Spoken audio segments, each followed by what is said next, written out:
Assalamualaikum warahmatullahi wabarakatuh. Alhamdulillah ala ihsan wa syukurna wa taufiqi wa hidayah. Asyhadu an la ilaha illallah wahdahu la syarika lahu ta'ziman sya'an wa asyhadu anna Muhammadan 'abduhu wa rasuluh da'iyan ila ridwani. Allahumma shalli 'alaihi wa 'ala alihi wa sahbihi wa ikhwani. Ma'asyiral muslimin wal muslimat rahimani wa rahimakumullah. Alhamdulillah pada kesempatan yang mulia ini Allah Subhanahu wa ta'ala memberikan kepada kita semuanya mudah-mudahan untuk melaksanakan sebagian aktivitas ketaatan kita kepada Allah Subhanahu wa ta'ala. Semoga Allah Subhanahu wa ta'ala menerima segala amal kebaikan yang kita lakukan, dan semoga Allah Subhanahu wa ta'ala menambah taufik dan hidayahnya kepada kita semuanya untuk senantiasa terus istiqamah, terus lurus ya sekiranya Allah ta'ala ridai sampai kita kelak menghadap Allah Subhanahu wa ta'ala dengan keadaan husnul khatimah, dihindarkan dari su'ul khatimah, digolongkan sebagai ahli jannah dan dijauhkan dari golongan ahlun nar, amin ya rabbal alamin. Kita lanjutkan kembali pembacaan kitab Fiqh Sirah, dan pada pertemuan yang telah lalu kita telah membaca kaitannya dengan fi khalwatihi wa ta'budihi sallallahu alaihi wasallam qabla al-bi'tsah. Jadi berkenaan dengan khalwatnya Rasulullah. Khalwat itu artinya Rasulullah menyendiri dan beliau beribadah kepada Allah Subhanahu wa ta'ala dengan syariat yang beliau ketahui dari agama Nabi Ibrahim alaihissalam. Dan ini dilakukan oleh Nabi sallallahu alaihi wasallam menjelang beliau diutus sebagai Nabi dan Rasul. Menjelang usia 40 tahun beliau suka melakukan at-tahannus, menyendiri untuk mendekatkan diri kepada Allah. Di situ Nabi SAW bertafakur, merenungkan keadaan masyarakat di sekitarnya, kerusakan moral, kerusakan akhlak, bahkan kerusakan akidah, direnungkan oleh Nabi SAW. Demikian pula beliau SAW terus beribadah kepada Allah pada saat beliau melakukan khalwat. Dan di saat beliau SAW melakukan khalwat di Gua Hira, maka datanglah Jibril alaihissalam yang Allah Ta'ala utus untuk menyampaikan wahyu pertama kepada Nabi SAW. Kemudian kita sampai pada apa yang disebutkan oleh Syekh dalam kitabnya Madzan Nastaqim min Hadat Tabdil. Pelajaran apa yang bisa kita ambil dari pembahasan awal berkenaan dengan khalwatnya Nabi SAW ini. Yang pertama kata penulis, an-bi'tsatan Nabi SAW kana hunaka man yatawaqqa'uha wa yata'addaduha wa dzalika min khilali amrayn.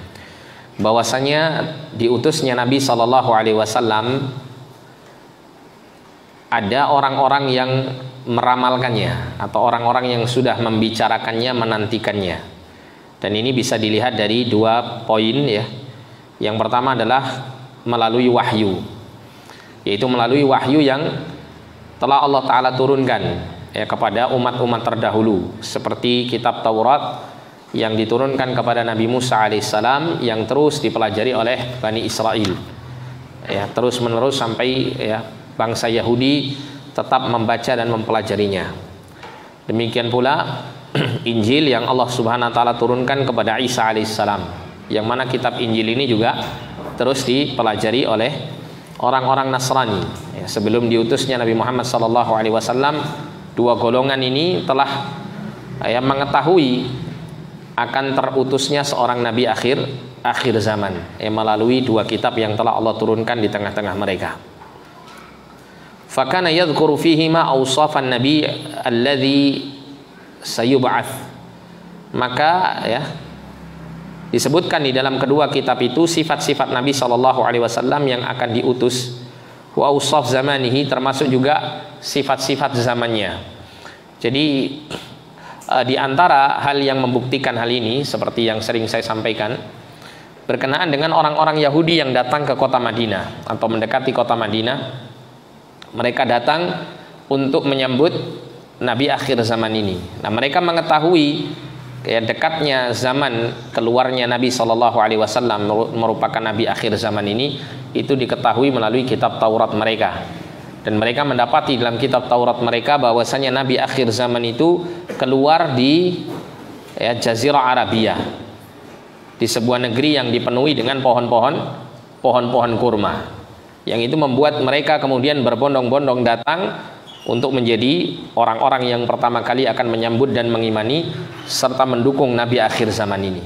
Akan tetapi ketika ternyata yang keluar merupakan Nabi yang berasal dari bangsa Arab, maka karena hasadnya mereka, kedengkian mereka kepada bangsa Arab, maka kemudian menjadikan mereka adalah golongan pertama yang menolak dan mengingkari Nabi Shallallahu Alaihi Wasallam. Nah, sehingga pengingkaran mereka ini berdasarkan ilmu, bukan berdasarkan kebodohan.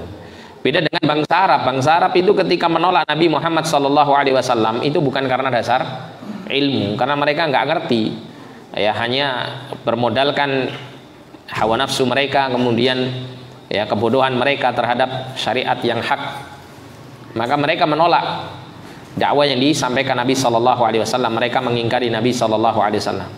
Tapi orang-orang Yahudi, termasuk juga sebagian kecil orang-orang Nasrani di Jazirah Arabia, karena memang jumlahnya lebih besar, yang dekat letaknya dengan Nabi SAW itu yang lebih besar adalah orang-orang Yahudi ketika Nabi berada di kota Madinah. Itu mereka menolak Nabi Shallallahu Alaihi Wasallam, mengingkarinya bukan karena berdasarkan kebodohan, tetapi karena berdasarkan pengetahuan mereka. Bahkan sampai disebutkan di sini wa usaf zamanihi, disebutkan dalam kitab-kitab mereka itu tentang sifat zamannya, di mana zaman dikala manusia itu banyak sudah meninggalkan ketauhidan. Kalau kita baca dalam kitab-kitab sirah yang lain, ada beberapa kitab sirah itu yang memberikan pembahasan di situ mengenai bagaimana zaman yang terjadi atau keadaan masyarakat yang terjadi di masa Nabi SAW dilahirkan sampai diutus menjadi seorang utusan Allah. Keadaannya sangat luar biasa kerusakannya. Bukan hanya di sekitar Nabi Shallallahu Alaihi Wasallam, sekitar kehidupan Nabi Shallallahu Alaihi Wasallam dari kalangan orang-orang Arab, tapi juga dari kalangan manusia secara umum di dunia. Yang pertama, kerusakan akidah. Hampir tidak ditemukan, hampir tidak saya katakan semuanya, hampir tidak ditemukan orang-orang menyembah Allah Subhanahu Wa Taala dengan murni. Hampir tidak ditemukan ada orang itu yang mentauhidkan Allah dengan murni. Kebanyakan mereka ketika beribadah selalu menyekutukan Allah. Bahkan ada di kalangan mereka yang kemudian membuat Tuhan-Tuhan yang banyak yang mereka angkat dan mereka jadikan sebagai Tuhan-Tuhan selain Allah Subhanahu Wa Taala yang mereka sembah. Termasuk juga dari sisi kerusakan moral, perzinaan, kemudian pembunuhan, penjarahan, perampokan, melakukan kezaliman itu di mana-mana terjadi. Nah, ini adalah keadaan di masa Nabi Shallallahu Alaihi Wasallam diutus, sehingga seakan-akan pada saat itu sangat kelihatan sekali kebutuhan seorang Nabi yang diutus oleh Allah untuk memberikan pencerahan kepada manusia, untuk memberikan cahaya yang terang untuk membimbing kehidupan manusia supaya mereka tidak hancur dengan ulah tangan mereka sendiri, dengan perbuatan-perbuatan dosa dan kemaksiatan mereka. Maka kemudian disebutkan juga di sini wa yudhafu ila dzalika binisbati lil kuhani ma kanu yahsuluna alaihi min ma'lumatin min khilal istiraqi as-sam'i. Jadi termasuk juga ditambah di sini apa yang diperoleh oleh para dukun-dukun dari informasi-informasi yang diperoleh dari setan-setan yang telah mencuri berita dari langit. Jadi di masa Nabi Shallallahu Alaihi Wasallam belum diutus menjadi utusan Allah, langit itu tidak terlalu diberi penjagaan yang ketat, tidak terlalu diberi penjagaan yang ketat, sehingga banyak setan-setan itu dari kalangan jin mereka mampu untuk mencuri dengar berita langit. Diriwayatkan dari Nabi Shallallahu Alaihi Wasallam mereka itu bertumpuk-tumpuk Mereka kalau ingin mendengar berita dari langit mereka akan bertumpuk-tumpuk, kayak mungkin kalau kita ini lagi lomba 17-an itu Pak, panjat pinang itu mungkin begitu modelnya. Jadi numpuk sampai di atas. Nah itu nanti kalau sudah sampai pada yang paling atas ini yang mendengarkan berita itu, kemudian dia akan menyampaikannya kepada orang setan-setan yang di bawah, terus begitu. Ya. Nah kalau di masa Nabi SAW telah diutus, maka langit ini semakin diperketat oleh Allah SWT, sehingga hampir-hampir sulit untuk setan-setan ini mendengar berita langit. Ya. Kalaupun mereka berusaha nekat, maka mereka akan menghadapi lontaran-lontaran api, ya, diantaranya bintang-bintang yang Allah Ta'ala ya turunkan ya, seperti meteor atau semacamnya itu, batu-batu dari langit itu tujuannya untuk melontar setan, ya, dan Allah SWT sebutkan di dalam Al-Quran tentang hal ini. Ya, salah satu fungsi bintang itu diantaranya adalah alat pelontar untuk syaitan, ya, untuk mengusir mereka, bahkan untuk membinasakan mereka, ya, jika mereka berani untuk mendengar dan mencuri berita dari langit. Nah dari poin pertama ini menunjukkan bahwasanya ya, orang-orang yang mendapatkan pengetahuan dari kitab-kitab terdahulu yang merupakan wahyu, juga para dukun yang mendengarkan berita yang diperoleh dari setan-setan yang mencuri berita langit, maka mereka golongan-golongan orang-orang ini, mereka sudah mendapatkan informasi tentang akan munculnya seorang nabi akhir zaman. Bahkan sebelumnya kita telah baca keterangan dari Syekh bahwa ketika bangsa Arab itu sama sekali tidak menyangka akan muncul seorang nabi akhir zaman. Jadi para dukun-dukun Arab ini sudah memberikan informasi kepada mereka bahwa nanti ini ya, tidak beberapa lama akan muncul seorang utusan Tuhan ya, di akhir zaman ini, yang akan mengajak kalian itu kepada jalan ya, untuk meninggalkan jalan nenek moyang kalian. Nah itu disampaikan oleh para kuhan, ya, para dukun-dukun. Akan tetapi karena bangsa Arab ini ya, terutama di kota Mekah ya, mereka itu sama sekali tidak pernah mendengar istilah-istilah semacam ini, maka mereka menganggap itu berita-berita yang biasa saja, bukan sesuatu yang luar biasa, bukan sesuatu yang luar biasa. Kemudian yang berikutnya, yang kedua, ma'rifatul ahdath allati tajri wa muqaranatuha bima tahaddathat anhu nusus au bima yastariqu minas sam'i. Jadi mengenal peristiwa-peristiwa yang ya, berlangsung dan membandingkannya dengan apa yang telah dibicarakan oleh kitab-kitab terdahulu dan apa yang disampaikan melalui kabar-kabar yang dicuri dari langit.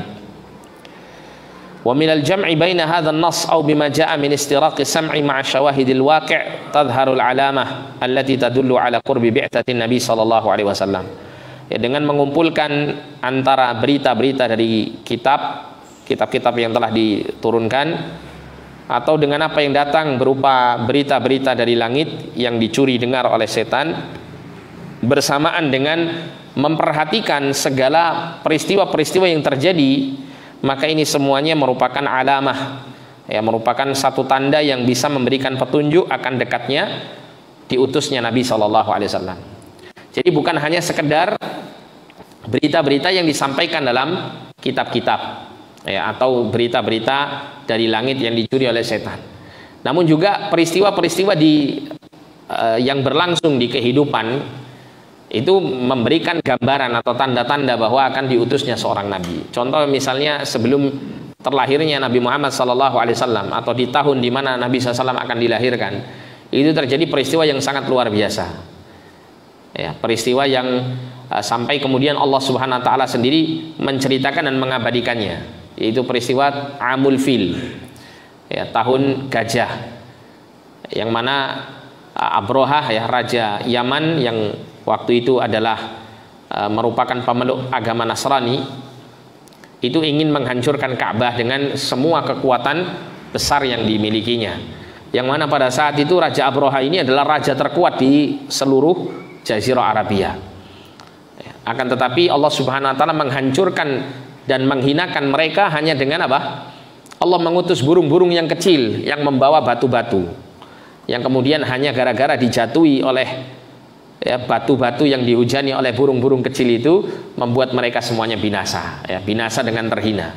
Ini menunjukkan ada sebuah ya, isyarat tanda ya, bagi orang-orang di masa dahulu yang memiliki ilmu dan pengetahuan tentangnya, terutama ketika mereka menilik langsung melalui kitab-kitab suci yang telah diturunkan kepada mereka, mereka akan bisa menangkap bahwa ini ada satu isyarat tanda besar bahwa akan ada muncul seorang tokoh besar yang dilahirkan di masa itu. Karena memang sejak zaman dulu orang-orang itu sebagian mereka itu suka memperhatikan tanda-tanda, kan gitu ya. Memperhatikan tanda-tanda. Ya. Semisal ya, kadang-kadang kita akan menemukan ada satu bencana atau semacamnya yang bisa dilihat dari tanda-tanda alam.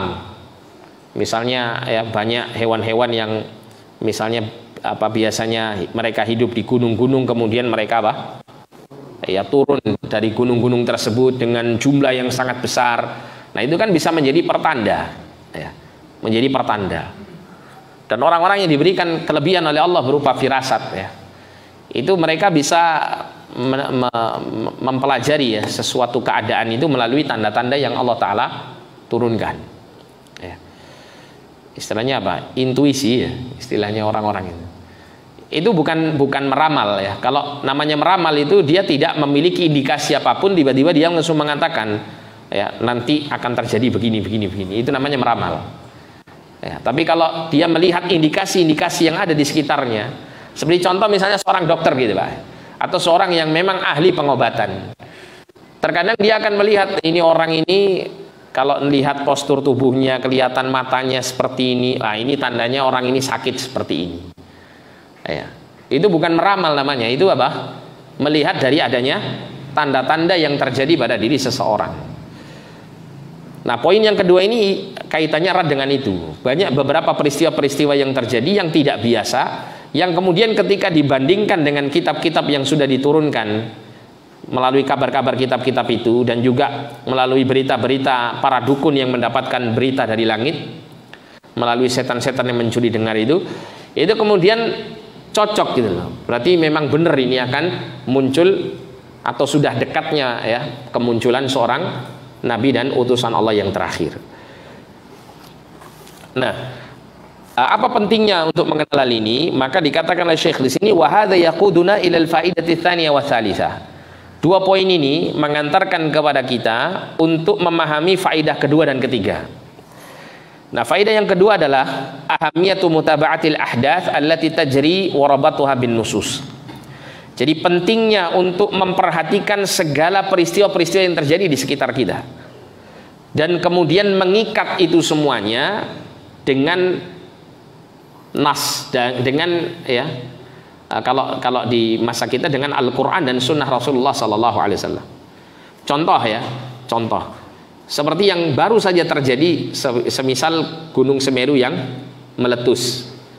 Kalau orang itu tidak memiliki iman Pak, mereka pasti akan berpikir ini adalah fenomena alam biasa. Nggak ada istilahnya sebuah pelajaran penting yang akan bisa merubah kehidupan kita, itu nggak ada.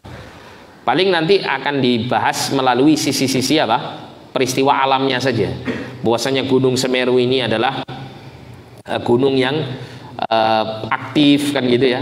Kemudian wajar dia ini mengeluarkan lahar dan semacamnya karena memang gunung ini sedang lagi erupsi atau semacamnya lah seperti itu. Intinya dia bahas dari sisi peristiwa alamnya. Tapi dia lupa bahwasanya segala sesuatu yang terjadi di atas muka bumi ini semuanya atas dasar kehendak Allah Subhanahu wa taala. Dan Allah telah memberikan petunjuk-petunjuk di dalam Al-Qur'an dan As-Sunnah yang mengenai perkara-perkara yang berkaitan dengan peristiwa alam ini. Ya. Bagaimana bencana musibah terjadi, itu semuanya sudah Allah katakan di dalam Al-Qur'an. Ya. Allah mengatakan bahwasanya terjadinya kerusakan di atas muka bumi ini terjadi bima kasabat aidin nas ya. Disebabkan karena ulah tangan manusia. Kata para mufassirin, apa maksud ulah tangan manusia itu? Yaitu al-ma'asi wa dzunub, perbuatan maksiat dan dosa-dosa mereka.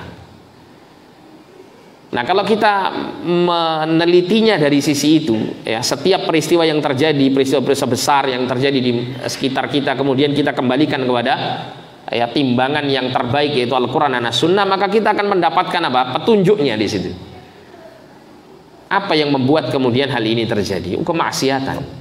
Allah bisa saja menjadikan gunung-gunung Merapi yang aktif itu, ya, gunung-gunung berapi yang aktif itu tidak sampai keluar laharnya, mudah bagi Allah SWT. Allah mudah untuk membuat lahar itu menjadi beku, dingin, dan tidak lagi mengeluarkan api. Mudah sekali bagi Allah SWT.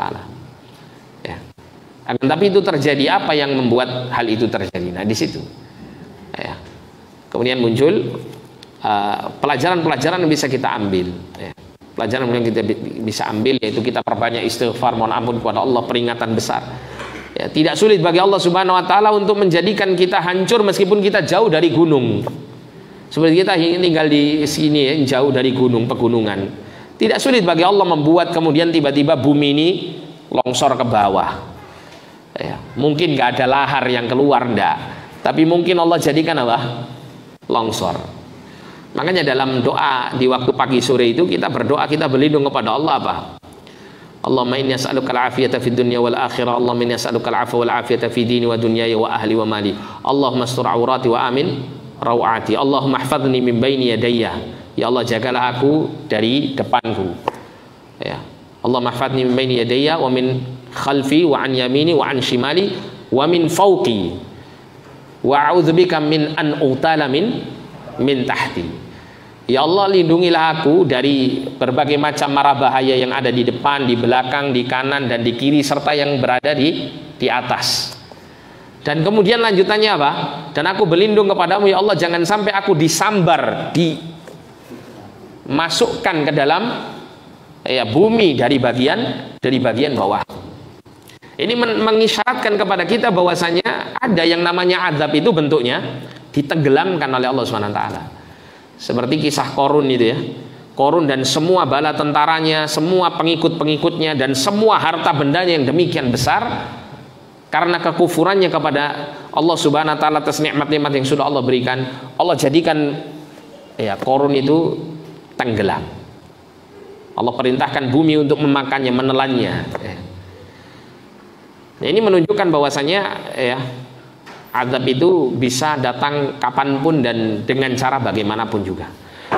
Nah, sehingga di sini pentingnya kita untuk mensesuaikan antara peristiwa-peristiwa yang terjadi dengan apa yang telah ditunjukkan oleh Al-Quran dan As-Sunnah untuk membuat kita bisa mengambil pelajaran darinya. Sehingga wal istifada min dzalika fi tawaqqu'i ba'di umuril mustaqbal. Kita bisa mengambil pelajaran dari itu semuanya dalam memperkirakan sebagian perkara-perkara yang akan terjadi. Seperti kita misalnya membaca asyratus sa'ah, tanda-tanda hari kiamat. Kita membaca tanda-tanda hari kiamat itu demikian kan, tanda-tanda hari kiamat itu kan dibagi oleh para ulama. Ada tanda-tanda yang sudah berlalu, sudah selesai, yaitu seperti tanda diutusnya Nabi Muhammad SAW dan tanda-tanda berkenaan dengan mukjizat beliau SAW. Termasuk juga terbelahnya bulan itu ya. Iqtarabatis sa'atu wan syaqqal qamar. Allah mengatakan telah dekat masanya hari kiamat dan telah terbelahnya bulan. Ini sudah pernah terjadi di masa Rasulullah SAW. Kemudian ada tanda-tanda yang terus berjalan, yatajaddad, dan terus terbaharui, muncul terus di masa-masa setelah tanda-tanda akhir zaman yang sudah berlalu itu telah berhenti. Nah, ini terus bermunculan sampai sekarang ya. Di antaranya adalah banyaknya orang yang mati, kemudian munculnya berbagai macam bencana-bencana, kemudian berkenaan dengan maksiat-maksiat yang bermunculan di akhir zaman. Ini sudah ditandakan oleh Nabi SAW, disampaikan, dikabarkan.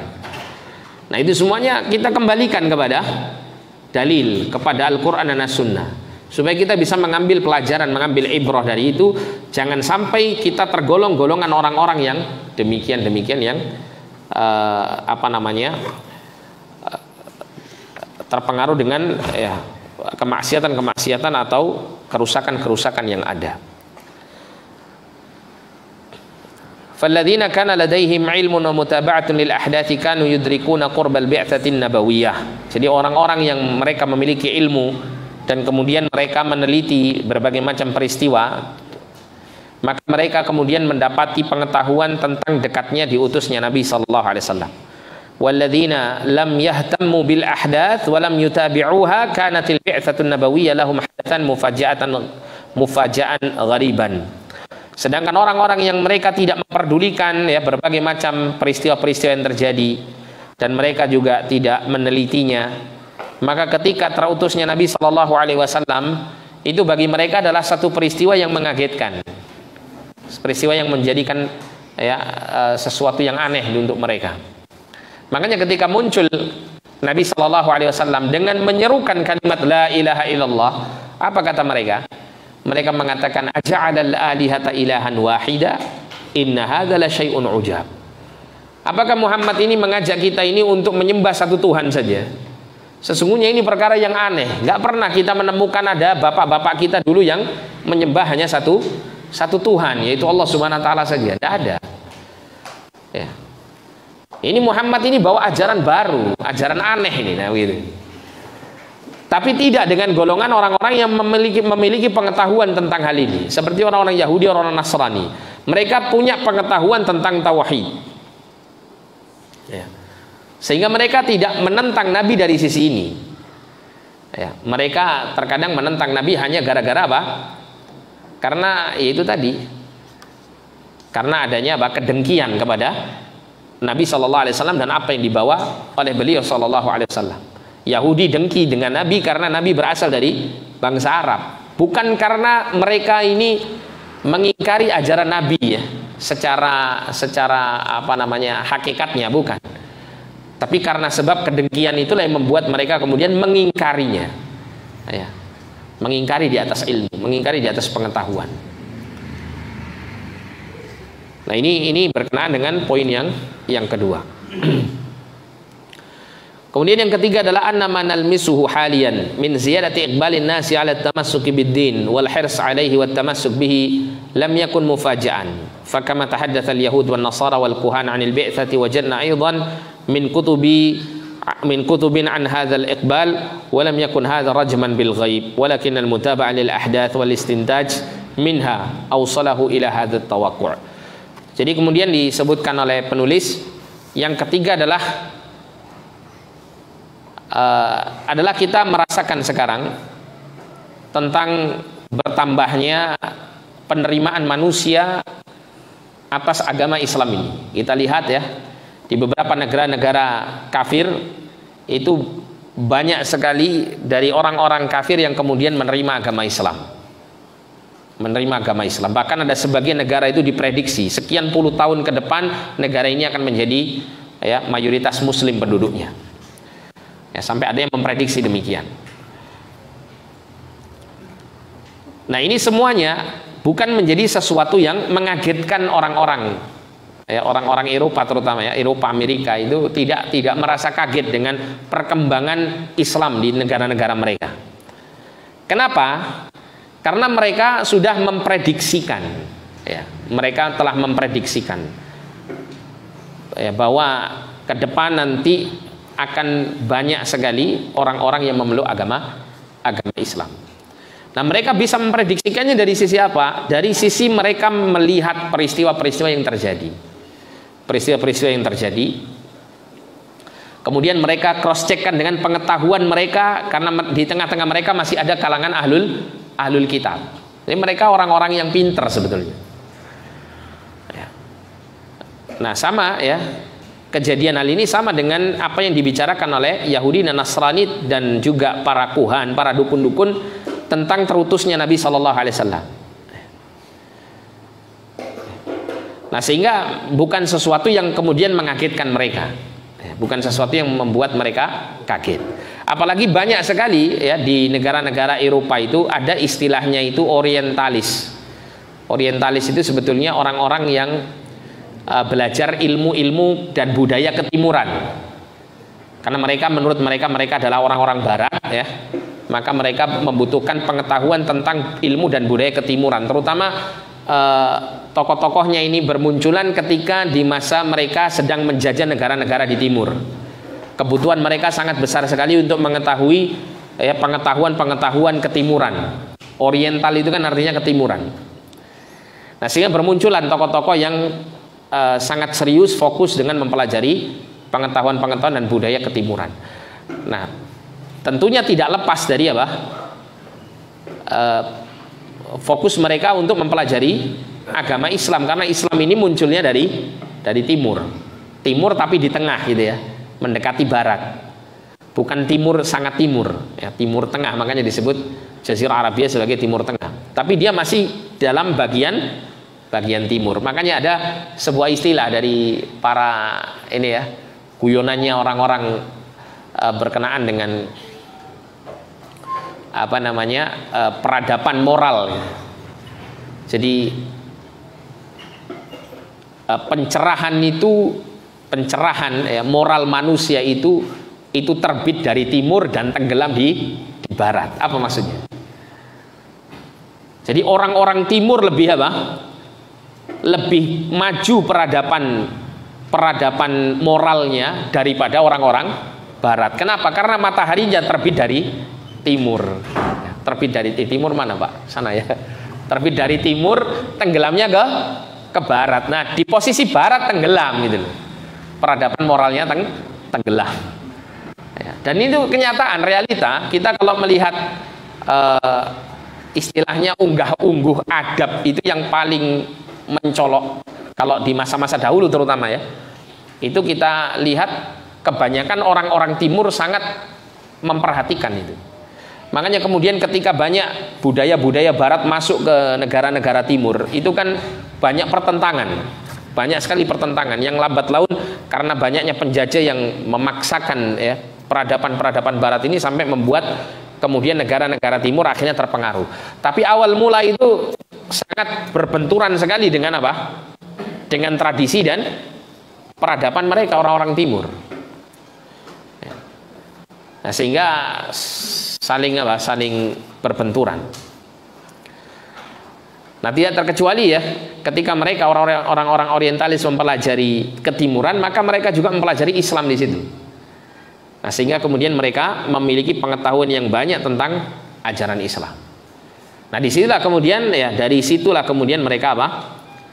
Bisa memprediksi bahwa agama yang eksis di atas muka bumi ini yang mampu menjawab semua tantangan zaman, semua keadaan masyarakat berbagai macam peradabannya, itu adalah Islam satu-satunya. Dan itu orang-orang Barat sendiri yang mengakui. Ini disebutkan di sini, dikutip di sini ya. Ada pernyataan apa namanya, salah seorang tokoh, tapi ini tidak saya baca yang intinya di sini saya sampaikan bahwa demikian, bahwa Islam ini adalah agama yang besar. Bahkan ada seorang tokoh dari Jepang gitu ya, yang dia tinggal di Amerika Serikat. Dia mengatakan setelah kan Barat itu kan ada dua kubu ya, kubu kapitalis sama sosialis ya.